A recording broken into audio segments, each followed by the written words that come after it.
Jekrenhal's tale then became one of a great and terrible odyssey.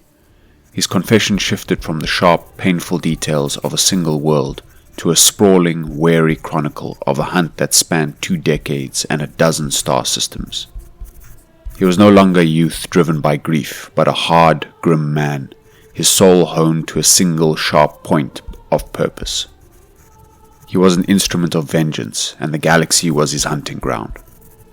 His first challenge was learning the fate of his prey. He learned from hushed whispers among the Voidfarers at the lawless landing field that the Prophet Enoch's envoys, Van der Est and Stain, had abandoned their mission upon reaching the Calixis sector.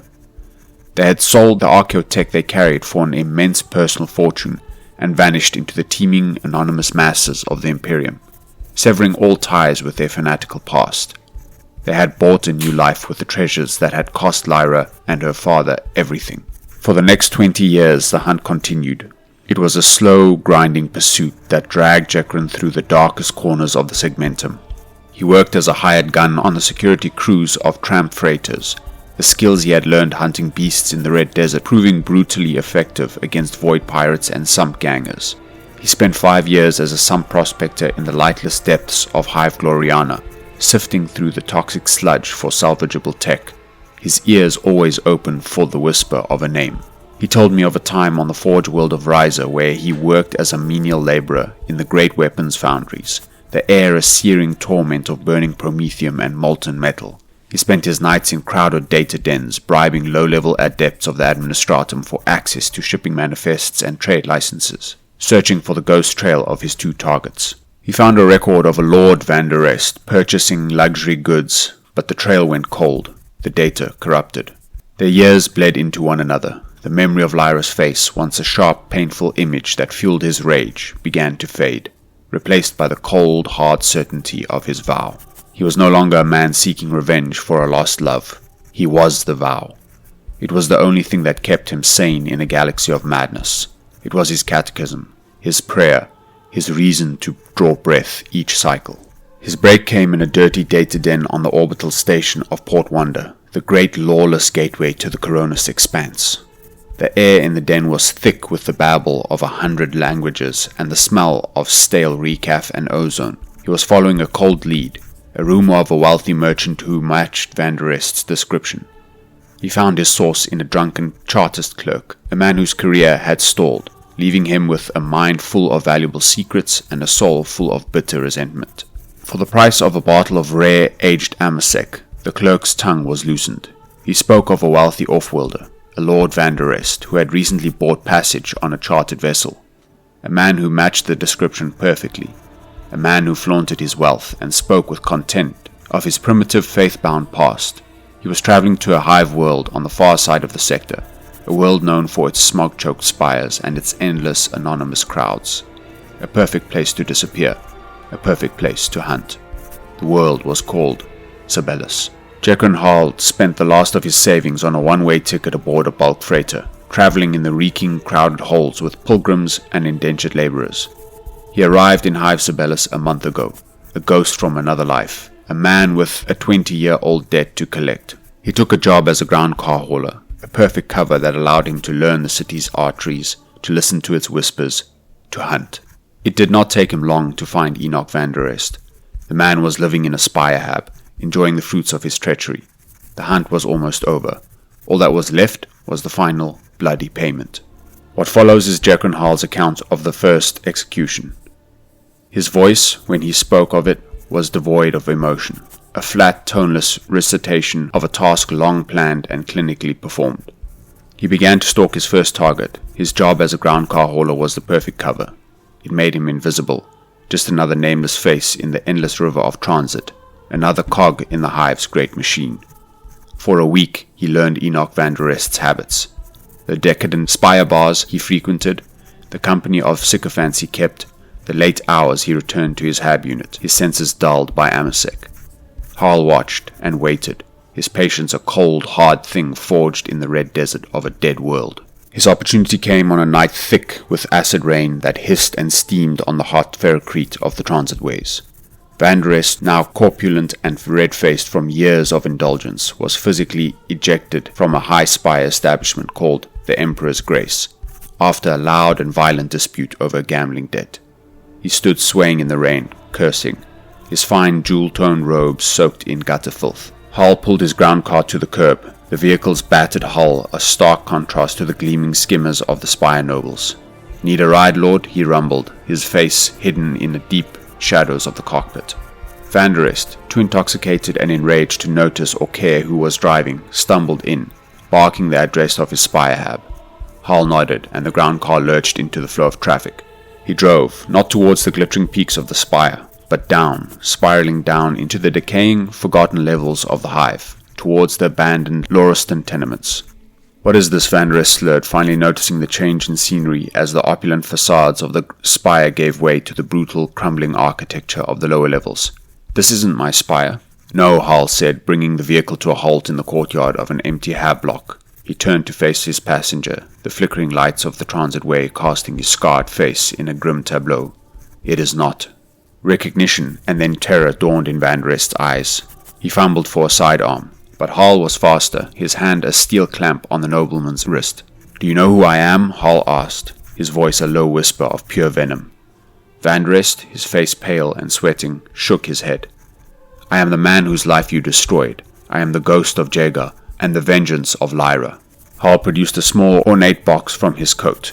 Inside, nestled in synth velvet, were 2 identical unmarked phials, each containing a single dose of clear liquid. "This is the justice of the wastes," Van der Rest, Hull explained, his voice calm and terrible. "The prophet you serve taught us that the Emperor tests us with trials of fate. Here is yours. One of these phials contains a harmless nutrient grog, the other a neurotoxin so potent it will stop your heart before you can scream. You will choose one, you will drink it, and you will face the Emperor's judgment, just as Lyra faced yours." Van der Rest, in his drunken terror, babbled and pleaded, but Hull's face was a mask of stone. Finally, with a desperate sob, the nobleman snatched one of the phials from the box and drained its contents. For a moment there was silence. Then Van der Rest's eyes went wide, his body convulsed, and he collapsed, his face frozen in the same mask of absolute terror that Blackstone and I had seen on his corpse. His death was swift, silent, and horrifying. Jekron Hull, his heart pounding with the ecstatic, terrible triumph of his fulfilled vow, dragged the body into the empty hab unit. He had planned to take the man's wealth, but in that moment, thrones and script seemed a petty and meaningless thing. In his haste and excitement, he did not notice that the signet ring he had made for Lyra, the ring he had carried for 20 years as a holy relic, had slipped from the pouch around his neck. With Van der Rest's blood, he scrawled the ancient Gothic word for vengeance upon the wall. His work was half done. He knew the enforcers would now be hunting him, a ghost with a name, but he could not leave Hive Sibellus, not yet. His vow was not yet fulfilled. Jorik Stein was still alive. Hull returned to the teeming anonymity of the lower mid-spire. He knew he needed to find Stein, and quickly. He thought of the Inquisitor's network, the feral, intelligent urchins who saw everything. Using the last of the thrones he had taken from Van der Rest's body, he sought out one of Scab's runners in a crowded sump market. He did not know the boy answered to Blackstone. He only knew that the urchins of the Hive were the most efficient information brokers a man could buy. He described Stein, gave the boy the last known location of Van der Rest's spire hab, and promised a rich reward for the location of his associate. The urchin, his eyes wide with the promise of more coin than he had ever seen, was back within a single cycle. The news was grim. Jorik Stein, having heard of his partner's death on the public Voxnet, was packing in a panic, ready to flee. He was holed up in a cheap hostelry in the very sector Hull was using as his hideout. Hull went at once. He climbed the rust-eaten fire escapes to Stein's window on the hab block's upper floor. Inside, Stein was frantically throwing possessions into a crate. Hull entered through the window, a grim spectre of vengeance. Stein turned, his face a mask of terror, and drew a las pistol. The two men fought, a desperate, brutal struggle in the cramped, squalid room. Stein was a creature of ledgers and data slates, no match for a man forged in the crucible of a death world. The fight ended with Stein on the floor, Hull's monoknife buried in his heart. As the life drained from his eyes, Hull held the box with the remaining phial before him. He chose the poison, Hull whispered to the dying man. Your choice is already made. He left the box of phials on the table, a final, defiant message to his pursuers, and fled back into the anonymity of the Hive. his life's purpose complete. He had, he confessed, felt a profound sense of peace. He was a hauler with no cargo, a hunter with no prey. He was simply waiting for the end. It found him, as we know, in the form of my master. The prisoner's story was done. He sat back in his chair, a look of profound peace on his face. The weariness of 2 decades of hatred finally gone. He had expressed no remorse, only a grim satisfaction. He was ready, he said, to face the Emperor's justice. Proctor Enforcers Valerius and Krieg, their faces pale, took him away. Their simple case of murder now a complex and tragic epic that spanned half the galaxy. Inquisitor Blackstone and I were left alone in the sanctum. The next day, I was perusing the public voxnet when an article caught my eye. It was an official report from the Enforcers, detailing the successful resolution of the Van der Steen murders. It lauded the acumen and diligence of Proctors Valerius and Krieg, whose tireless investigation had brought the killer to justice. There was no mention of Inquisitor Mordecai Blackstone. I threw the data slate down in disgust. "See this, Inquisitor," I cried. "They have taken all the credit. Your name is not even mentioned." Blackstone smiled, his thin, cold smile. He was not angry. He was not even annoyed. He was simply content. "It is of no consequence," he said. "I have the data. The puzzle is solved. This is my reward. Let the Enforcers have their promotions. Let them posture and preen. It is a distraction." He stood and looked out of the great window at the endless smog-choked spires of the Hive.